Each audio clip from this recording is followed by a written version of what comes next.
Protect your DNA. BioPQQ can promote formation of new mitochondria. Infowarsstore.com. Welcome back. Joining me now is Leanne McAdoo. We're going to be looking at some breaking news, not only about Hillary Clinton, but first about Planned Parenthood. It's an amazing story that's just come out that Planned Parenthood is coming after the film investigators in Houston. Of course, we've seen things in Houston before where the mayor, whose significant other has been a high-ranking official in Planned Parenthood there. We've also had situations where they've tried to intimidate local churches, demanding that they turn in their sermons, and now they're coming after the investigators who did the secret filming of Planned Parenthood. Absolutely. So this is, updated as of 5 p.m. today, and this is a Harris County grand jury. They're going to indict the pair who were behind the Planned Parenthood videos. So this is a 2-month investigation they were working on. They were looking into the allegations that Planned Parenthood clinic there in Houston illegally sold the tissue of aborted fetuses. Well, now they've cleared the organization, and instead they're going to indict the secret videographers David Daleiden and Sandra Merritt. For what? So they've been, right. They've been indicted on charges of tampering with a governmental record, which is a second-degree felony, could be punishable up to 20 years in prison. And then Daleiden received an additional misdemeanor indictment under the law, which prohibits the purchase and sale of human organs. Tampering with a governmental record. Do you have any information as to specifics about that? Well, that, I believe, is they said that they went a little too far in trying to create this identity, falsifying documents, IDs. Also, they set up an entire website to be this fake tissue procurement company in an effort to gain access to the private areas. And of course, the government does this all the time. Right. I talked to Doug Hagman of Hagman & Hagman. He's an advisor to people doing special investigations. He's been a private investigator himself. And he said, this is one of the most common techniques that law enforcement has. It is not entrapment if you have reasonable cause to believe that something criminal is happening, to set up a false identity, to do an undercover investigation. The government does this all of the time. They just have to have probable cause to do that. That's what these people were doing. They were conducting an investigation. And clearly, I don't believe that they are cleared of this information. This is a technique to shoot the messenger and let the other people go. Just like we see people doing with Ed Snowden, saying he's a traitor, throw him in jail, don't listen to him.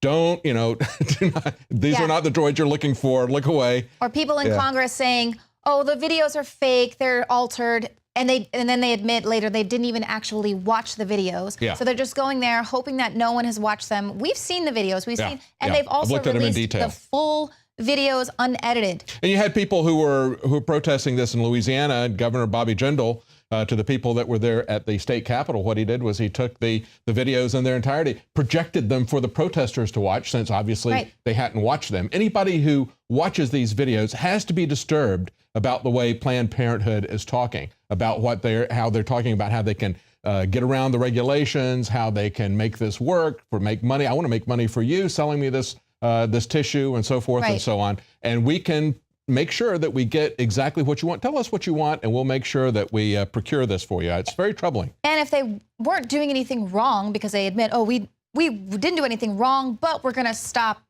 getting profit for selling this fetal tissue. Yeah. So they say they've now stopped that practice. So it's just another case of people having friends in high places. Obviously, the daughter of the Planned Parenthood director is Hillary Clinton's one of her campaign managers there. So friends in high places. This is one of her big pushes is, Planned Parenthood, women's rights. We're not going to let them take this away from us.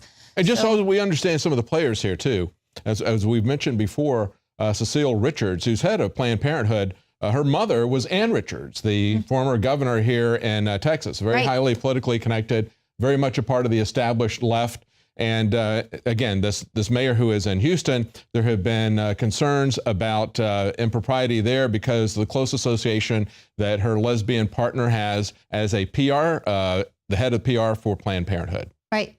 And so, this is just kind of this whole segment is about skirting the law. There are those, we're just kind of pointing out that there are corporations that are above the law. The laws do not apply for them. If you had offered to buy or sell some fetal tissue on the black market, you'd be in prison. But, now we see it's the people who are actually, it's the shoot the messenger kind of thing. So switching gears here, sort of on the same topic of corporations, we learned with the Trans-Pacific Partnership that they were wanting personhood, so they could be considered as person, have the same rights, yet they don't want to be treated as such. They want to be above the law, and now actually getting elected to where they can write the law to where it benefits them. Oh, they're openly writing the laws. We just saw that with the driverless cars. We had the Silicon Valley executives come to Obama and say, look, California is going to put some restrictions on us because we've had a lot of accidents there. They're concerned. They want a human as a backup in the vehicles mandated.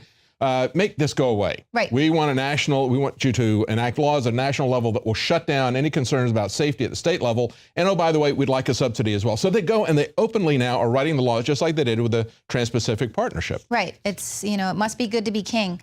So Disney World, of course, they're a huge corporation. They had an unprecedented no-fly zone over the Magic Kingdom. They said that this was to protect their heavily trafficked park from terrorism. And the only park in Orlando that has that, because there's a lot of parks in Orlando, but only Disney said you can't. Country yeah, you can't have a fly zone over us, the only one in the country. Right. And so they say here in this article, it puts Mickey Mouse on par with the president and Congress, which also have no-fly zones in its airspace. So this is how powerful Disney is. Now they're saying that they want an exception to this no-fly zone they have, so they can fly their own drones over the Magic Kingdom. And nobody else can fly drones at night. That's an FAA thing. You can't fly, but they want to be able to fly drones at night. They want to be able to be the only ones to fly drones over the Magic Kingdom. And of course, they've been able to get massive subsidies, even for their fireworks displays that they have every night, calling it research into fireworks. So they get massive subsidies from the federal government. And so you can say, well, here's a company that they're creating a lot of jobs, and we need to make some exceptions for them. Well, now we also know that they are giving away those jobs with American workers who are very capable of doing those jobs, and just another affront to the American people. They're just supposed to be this American icon here. But now we have some lawsuits coming out claiming that Disney colluded to replace U.S. workers with immigrants. They claim the companies broke the law by using temporary H-1B visas to bring in immigrant workers, knowing that Americans would be displaced from their jobs. These people were actually forced to train their replacements as in order to get we reported their on this, and severance now pay. it's part of the political dialogue in Iowa. We have a commercial that's being played on the airways there where you have a former Disney employee talking about how they came in, they strong-armed them. They said, if you want any benefits, as severance benefits, you will train your replacements, and we're getting rid of you, and bring in people from India and elsewhere at a fraction of the rate that they were paying them. And then I also saw this. So the U.S. has hiked the H-1B L-1 visa fee. It's going to hit the Indian IT companies. This is out of the Hindu Times. So you're thinking, oh, well, that's good. They're going to stop them from importing these foreign workers. It'll keep American jobs. It's not about that. The reason why they're doing this is right now, with bringing in these H-1B, H-2B visas, they make $70 and $80 million annually for the U.S. Treasury. Well, with this new decree, they have to submit an additional fee of $4,000 if they want to bring some workers over.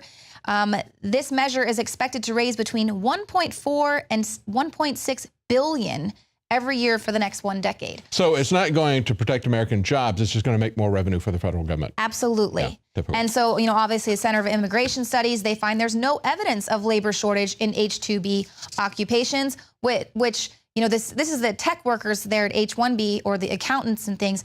But these H-2B occupations, pretty much every job in Florida is an H-2B job. It's all about tourism. It's all seasonal. It's all service. It's all construction. So these are all jobs that are now being given away. And then, oh, here's a breaking news. Foreign guest workers in the U.S. found to earn less than others in the same job. So, of course, that's why they are hiring foreign workers, because they know that they can pay them less. And then this is an Economic Policy Institute, which is a left-leaning think tank. And they said— That's how they work it. Yeah, they're saying, imagine that. Well, we've got Hillary Clinton contest winners coming up in the next segment. There was some breaking news about Hillary today. We had Tom DeLay say what? Well, the FBI says they're ready to indict Hillary. He says he's got sources on the inside that they're ready to indict. And if the Attorney General doesn't move forward with that, they're going to go public. Well, I hope that's true. We also had the McLaughlin report, Clarence Page saying that he thought that they would do an indictment, but they would not prosecute. Meanwhile, we see yet another report today that she was having her team cut and paste classified information from server to server, just as she denied to Richard Reeves and everybody else. Complete denial. And that's the way the Clintons deal with this. Now, when we come back, we're going to play a report from Richard Reeves, who is still on site in Iowa and Vermont. And so we're going to have a report coming up from him.